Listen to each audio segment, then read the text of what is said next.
Welcome back to The Explainer. All right, let's jump right into this, because today we're decoding something that literally affects almost every single one of us. But honestly, very few of us actually understand it. We're talking about exactly where you stand in the eyes of labor law. So we're going to unpack the legal reality of your job and translate all that complex employment jargon into clear, actionable knowledge you can actually use. Let me ask you a question. Do you know who your real boss is? Now you're probably thinking, well, yeah, obviously it's the person who hired me. Or maybe it's the company logo on my ID badge, right? But legally speaking, the actual answer might completely shock you. Today we're taking a diagnostic approach. We are going to look way past whatever label is slapped onto your employment contract and figure out your actual legal employment status based on the real facts on the ground. Okay, so here's our roadmap for this explainer. First, we'll look at the employer-employee relationship. Then, we'll navigate the rules of contracting work. And finally, we'll break down the 6 specific kinds of employment. All right, let's kick things off with Section 1, the employer-employee relationship. So whenever the courts look at a worker in a company, they consistently apply what's called the fourfold test to see if an actual employment relationship exists under Department Order Number 147. It boils down to 4 elements. First, selection and engagement. Second, the payment of wages. Third, the power of dismissal. And fourth, the power of control. Now, here is a super fascinating legal mechanic. The burden of proof initially rests on you, the worker, to prove this relationship exists. But the second you establish it with substantial evidence, boom, the burden completely shifts over to the employer to prove that any dismissal or action they took was perfectly legal. But out of those 4 steps we just discussed, the absolutely crucial point is the power of control. This is the ultimate litmus test, guys. It is not just about a company telling you what the final product should look like. A true legal employer has the right to dictate the means and methods you use to get that result. They control how you do your job, not just what you deliver. Now, as you can imagine, sometimes companies try to play games with this relationship using legal fictions. They create what's called a separate juridical personality. But labor tribunals have this incredible superpower called piercing the corporate veil. Let's translate that legal jargon into plain English. Say an employer suddenly closes down and then magically opens up a brand new identical dummy corporation just to dodge their labor obligations, like avoiding back wages or busting a union. Well, the courts will pierce right through that veil. They'll completely disregard the fake corporate boundary and hold the real decision-makers accountable. To really see how this power of control works in the real world, consider this brilliant comparison from cases involving television broadcasters. In the famous Sansa case, the broadcaster was hired for his unique talent. The network didn't dictate how he hosted his show, he dictated his own methods. So the court ruled he was an independent contractor. But contrast that with the Nazareno case. Those media personnel had set shifts, they used company equipment, and they were under strict daily supervision. The court ruled they were regular employees. The power of control literally decided their legal fate. Moving right along to Section 2, Rules of Contracting Work. Let's see what happens when we add a middleman to the mix. Under Department Order 174, contracting creates what's called a trilateral relationship. Think of it like a triangle. You have the principal, that's the main company farming out the work. You have the contractor, the middleman taking on the job. And then you have the employees, the folks actually doing the physical labor.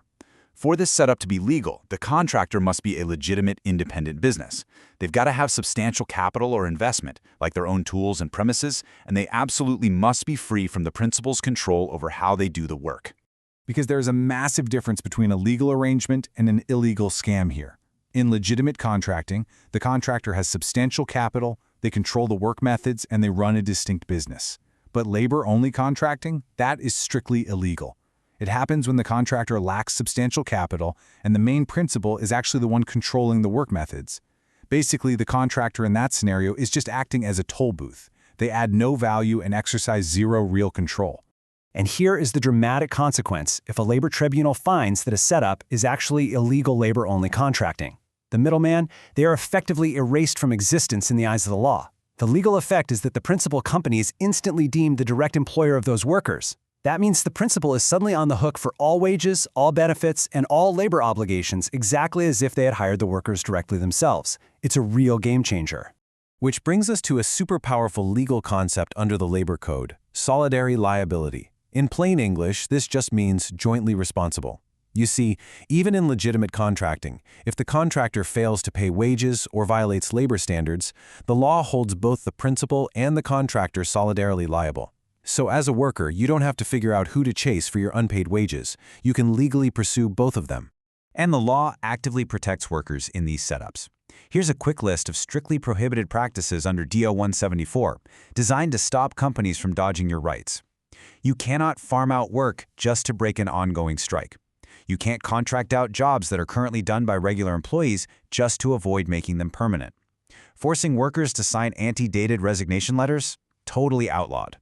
And importantly, any retaliation, like firing someone just because they filed a labor complaint, is strictly unlawful. And this next point brilliantly illustrates how the law tries to balance business flexibility with worker protection. Let's say a service contract ends between a principal and a contractor. The employees aren't automatically fired. The contractor actually has to try and reassign them. If there's no immediate work, they go on what's called floating status. But this floating status has a strict ticking clock, exactly 3 months.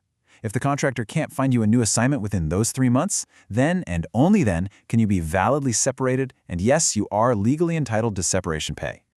Okay, let's dive into Section 3, 6 kinds of employment. Now we're going to apply the specific legal label to your day-to-day work. Here's a quick survey of the 6 kinds of employment recognized under the law. We've got regular, casual, project, fixed term, seasonal, and probationary. We're going to quickly pinpoint exactly where your job might fall on this spectrum, because each one of these carries very different levels of security and legal rights. Let's start with the absolute gold standard, regular employment.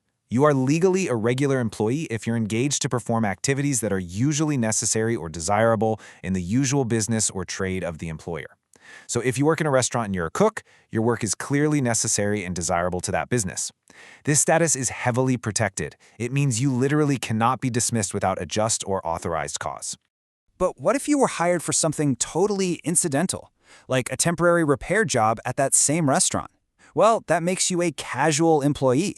However, there is a massive time-bound loophole here that employers sometimes forget. If you're hired for casual work on day 1, and you keep getting casual assignments stretching over months, the second you hit that 1-year mark of service, whether it's continuous or broken, you automatically upgrade to a regular employee for that specific activity. Now, let's contrast two that often get mixed up: project versus fixed-term employment. Project employment means you are hired for a specific undertaking, and your job automatically terminates the exact second that specific, known project ends. Fixed term, on the other hand, is bound by a definite calendar period. But here's the kicker.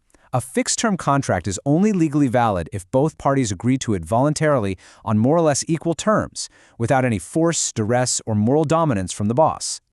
Next up, we have seasonal workers. Think agricultural harvesting or holiday retail rushes.